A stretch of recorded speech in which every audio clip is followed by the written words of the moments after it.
নমস্কার বন্ধুরা, পাঁচমিশালি রান্নাঘরে আপনাদের সকলকে স্বাগত। আজকে আমি বানিয়ে দেখাবো করলা আলু দিয়ে চচ্চড়ি রেসিপি। তেতো চচ্চড়ির এই রেসিপিটার সাথে গরম গরম ভাত দারুণ লাগে। ভাতের প্রথম পাতে এই রেসিপিটা থাকলে ভালো লাগবে।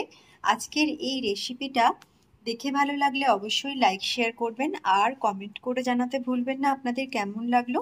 আর অবশ্যই চ্যানেলটিকে সাবস্ক্রাইব করে পাশে থাকা বেল আইকনটি ক্লিক করে নেবেন নতুন নতুন রান্নার আপডেট সবার আগে পাওয়ার জন্য। এখন আমি বানিয়ে দেখাচ্ছি করলা আলু দিয়ে তেঁতো চচ্চড়ি রেসিপি।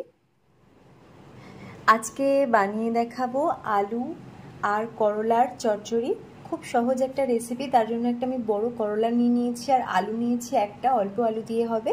এখানে সর্ষের তেল নিয়েছি 3 টেবিল চামচ, বড়ি নিয়েছি 1 কাপ, ছোট বড়ি নিয়েছি, সাদা সর্ষে বাটা 1 টেবিল চামচ, হলুদ গুঁড়ো 1 টিস্পুন, নুন স্বাদ মতো ব্যবহার করব, আর নিয়েছি সামান্য 5 ফোড়ন 1/2 টিস্পুন মতো। এখন প্রথমেই করলা আর আলুটাকে কেটে নিতে হবে। আলুর খোসা ছাড়িয়ে একটু লম্বা লম্বা করে কেটে নেবো, আর করলাটাকেও লম্বা লম্বা করে কেটে নিতে হবে। কড়াইয়ের মধ্যে তেল দিয়ে দিতে হবে, তেল গরম করে নিতে হবে। এখন প্রথমেই বড়ি ভেজে নিতে হবে। একটু নেড়ে চেড়ে বড়িটা ভেজে তুলে নেব। এখন ভেজে নিতে হবে করলার টুকরোগুলোকে। করলাটা একটু ভালো করে ভেজে নেব।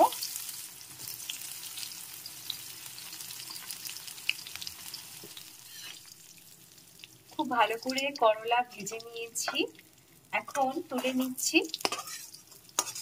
ভেজে নেওয়া করলাগুলোকে তুলে এই তেলের মধ্যেই দিয়ে দেবো ফোড়ন। তেল আর দিতে লাগবে না, যা তেল নিয়েছি ওর মধ্যেই রান্নাটা হয়ে যাবে। এখন ফোড়নটাকে দিয়ে একটু নেড়ে চেড়ে ভালো করে ভেজে নিচ্ছি। এবার আমি এর মধ্যে দিয়ে দেবো আলুর টুকরোগুলো। আলুটাকে একটু নেড়ে চেড়ে ভেজে নিতে হবে।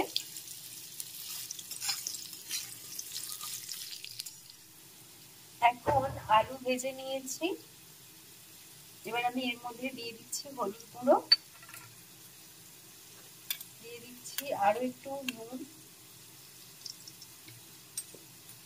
আর সর্ষে বাটা দিয়ে দিচ্ছি।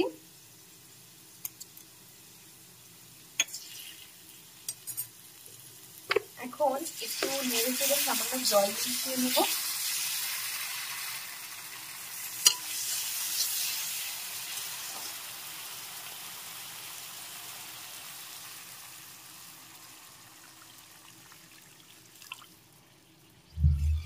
এবার একটু ফুটতে দিতে হবে, আর আমি এর মধ্যে দিয়ে দিচ্ছি ভেজে নেওয়া করলা আর বড়ি। সবকিছু একসাথে ভালো করে ফুটিয়ে নিতে হবে। গরম গরম ভাতের সাথে রেসিপিটা খেতে দারুণ লাগে। এখন ভালো করে সিদ্ধ করে নিয়েছি। উচ্ছে আর আলুটা খুব ভালোভাবে সিদ্ধ হয়ে গেছে, একদম রেডি হয়ে গেছে উচ্ছে আলু দিয়ে চচ্চড়ি। গরম গরম ভাতের সাথে রেসিপিটা খেতে দারুণ লাগবে, আপনারাও ট্রাই করতে পারেন, আশা করি ভালো লাগবে।